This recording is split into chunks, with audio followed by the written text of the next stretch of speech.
જ કાર હતી. તમે કેવી રીતે કહી શકો છો કે આ જ ગાડી હતી?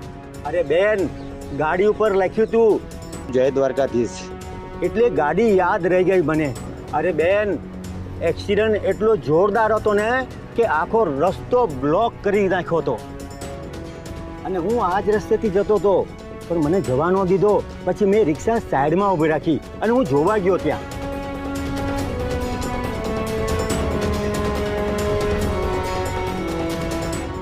તમે કહી શકો છો કે ગાડીમાં આ જ ભાઈ હતા? બેન, એક્સિડન્ટ એટલો ખરાબ હતો ને, ગાડીની અંદર કોણ બેઠું છે ઓળખાતું જ નહોતું. અને બંને ગાડીના એટલા કચ્ચર ઘાણ એક્સિડન્ટ થઈ ગયા હતા ને, લાશ બહાર નહોતા કાઢી શકતા.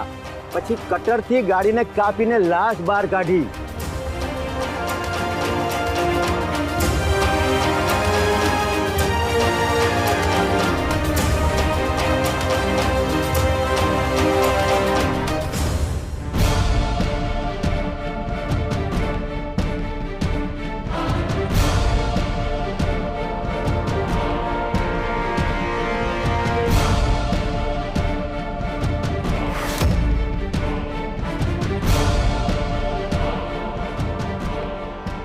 નીરવ અહીંયા કેમ?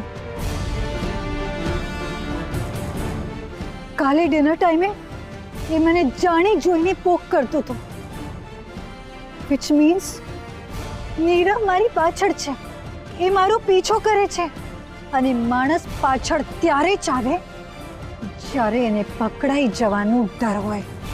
ઇટ મીન્સ હું સાચી દિશામાં છું.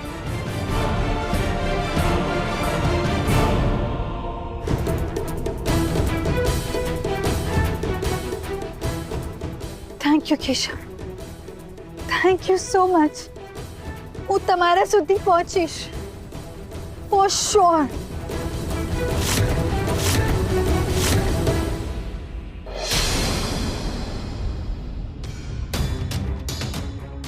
આ ગુરુની આડોડાઈ વધી ગઈ છે.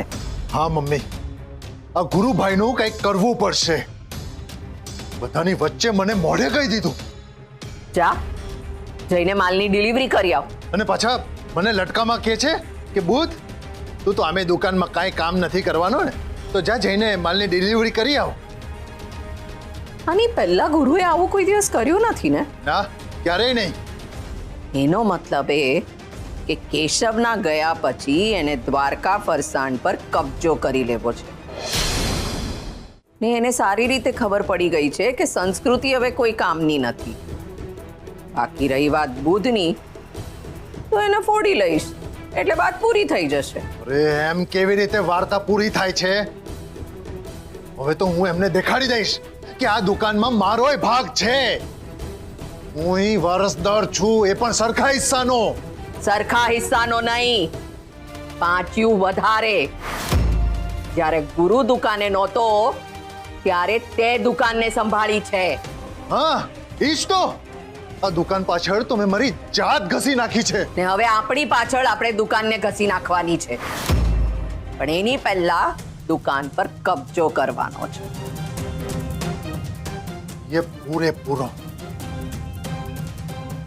બાકી આ ગુરુભાઈ તો બટકા ભરવા દોડે ને એમાંના છે.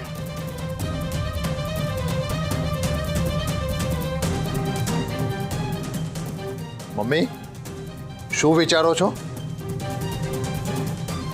ઓમ શાંતિ શાંતિ શાંતિ.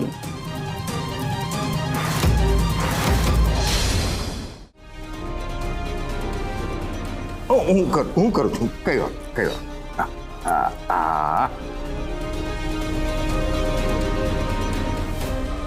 જો માધવ બેટા, આપણે છે ને હવે આઈસીયુમાંથી અહીંયા વોર્ડમાં આવી ગયા છીએ કે, અને બહુ જલ્દી આપણે ઘરે પણ પહોંચી જશું અને પછી તું સરસ જલ્દી ઠીક થઈ જઈશ. જો પાછો મને ભૂલી ગયો ને તું. આ અભિમન્યુ સાહેબ, તમારા કાકા યાદ આવ્યું?